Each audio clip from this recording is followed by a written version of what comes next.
I is a billionaire from New York who came down from an escalator, who was three times married and twice divorced, the most pro-life president in American history. Why is it that it took a billionaire from New York who was formerly a Planned Parenthood donating Democrat to put Gorsuch and Kavanaugh and 200 Circuit Court judges on the Supreme Court? Why is it that a guy that never served before in American politics was able to renegotiate NAFTA, get us out of the WTO, tell the WHO to go pound sand, tell the UN to go pound sand, renegotiate NATO altogether, get us out of the JCPOA, make sure those billions of dollars we sent Iran are not going there anymore, move the embassy to Jerusalem, recognize the Golan Heights, deregulate the American economy, make us energy independent, finally build the wall? Why is it that that guy did it? It's because every single other person that preceded him besides President Reagan was part of the problem. They were part of the very same community of people that were Ivy League educated, said one thing and did another, were part of the ruling class that protected the agency, protected the Bureau, protected the DOJ. And as long as you said the right things and kept the deficits going, raised the taxes, deteriorated the industrial base, boosted Wall Street profits, kept the borders wide open so that we could have foreign nationals domiciling on our country that do not share our values, eventually get benefits, their kids can vote against our own values, then things will be just fine. Why is it that this guy is different? It's because unlike any other president, he could have been in the ruling class. He said no thanks.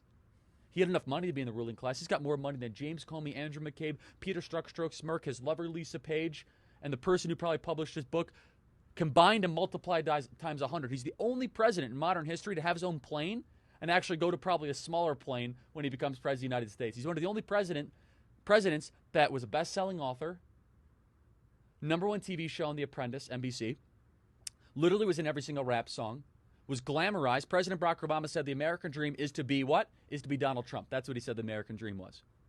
Why is it that this guy's all of a sudden the populist hero? He's supposed to be part of the ruling class. It's because he's a defector from it. It's because he was in the dinners, he was in the cocktail parties, he heard the language, he heard the contempt that the... Why is a billionaire from New York who came down from an escalator, who was three times married and twice divorced, the most pro-life president in American history? Why is it that it took a billionaire from New York who was formerly a Planned Parenthood donating Democrat to put Gorsuch and Kavanaugh and 200 Circuit Court judges on the Supreme Court? Why is it that a guy that never served before in American politics was able to renegotiate NAFTA, get us out of the WTO, tell the WHO to go pound sand, tell the UN to go pound sand,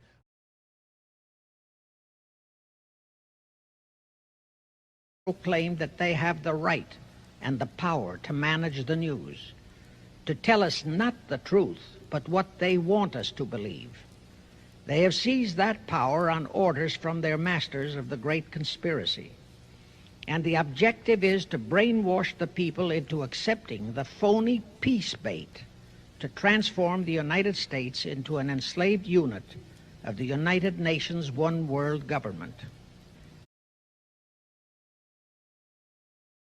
renegotiate NATO altogether, get us out of the JCPOA, make to Jerusalem, recognize dollars we pound sand, renegotiate NATO altogether, get us out of the JCPOA, make sure those billions of dollars we sent Iran are not going there anymore, renegotiate NAFTA, get us out of the WTO, tell the WHO to go pound sand, tell the UN to go pound sand, renegotiate.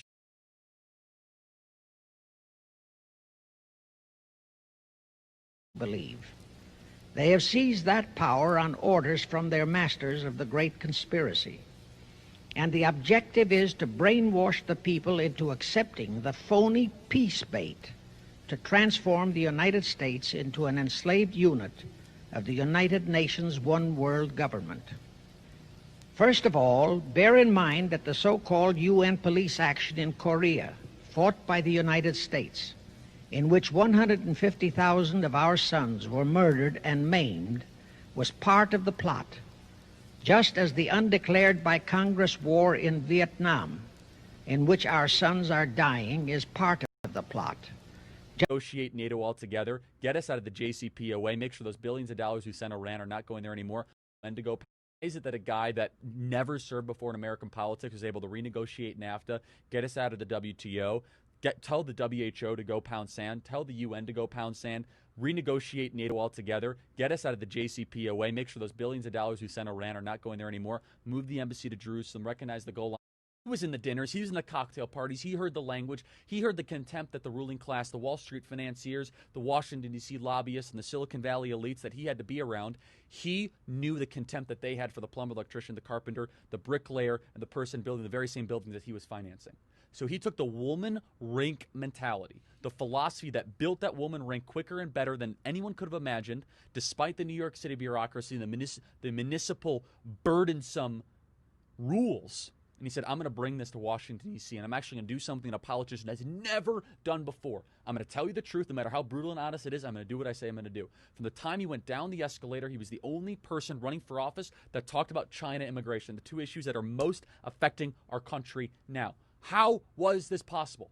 Because he listened to the very people the ruling class hated. He would walk a job site, and he would ask them, what's on your mind? He says, man, I'm really worried that we're getting taken over by China. I'm really worried that we're getting too many people in this country. I'm worried I can't pay for health care. He internalized it. That's what a populist is. It's someone who listens to the people. So what makes President Trump different? This is a president who didn't need his job. He's the only president in American history who's going to be poorer after becoming president than before. He's not going to sign a book deal big enough to possibly make up for the gains. His son, investigated by every single authority imaginable, from Bob Mueller to the House Intelligence Committee to Adam Schiff to the Federal Bureau of Investigation, after being set up for that very same meeting. His businesses audited and currently under criminal investigation by the New York Attorney General for no reason and no grounding further. His other son, Eric Trump, his charity gets shut down for self-dealing despite no evidence at all. He just wants to give treatment to cancer kids, St. Jude's Hospital. His 11-year-old son, under constant and daily attacks for just existing as a teenager or early, a 12 or 13-year-old in this society. How dare he live? He's the only person that will be more damaged materially, philosophically, and morally. Every other president ends up better on the back end. They end up being able to write their stoic journal and drama and being better respected. This guy is a vessel for us. A vessel for those of us that have nothing but resentment for the kingdom of Washington, D.C. The type of people that think everything is just perfectly fine because we just built a Hermes. Hermes is now in Reston, Virginia. Don't you know? Louis Vuitton's in Fairfax County, everybody. Things are great. Didn't you know that we literally have Dolce & Gabbana now in Georgetown? Things must be wonderful.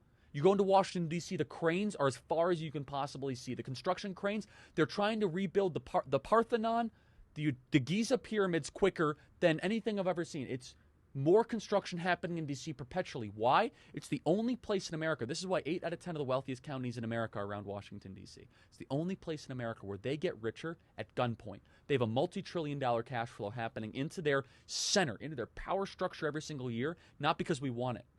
If Chicago and Minneapolis and Detroit, if people get rich there, they have to convince you to buy their products. Maybe it's manufacturing, maybe it's automobiles, maybe it's Best Buy, which is, of course, a Minneapolis company. But Washington, D.C. is different. They do it at gunpoint. This is why Trump is different, and that's why I wrote the book.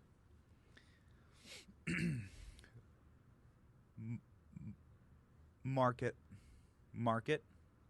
Ladies and gentlemen, you will not hear a better argument for the President of the United States than that 2.5 minutes right there. Cut it, mark it, drop it in. Are you a leftist? Are you communist? Are you Marxist? Are you super right-wing? Doesn't matter. You can't disagree with that. That is the best argument you will ever hear, condensed, distilled like a proof alcohol into why Charlie Kirk believes in this president. And so if you're looking, look no further. That 2-minute clip right there. Well, Cut thank you. it. Email us, freedom@charliekirk.com. Here's one for you. Thank you, Ben.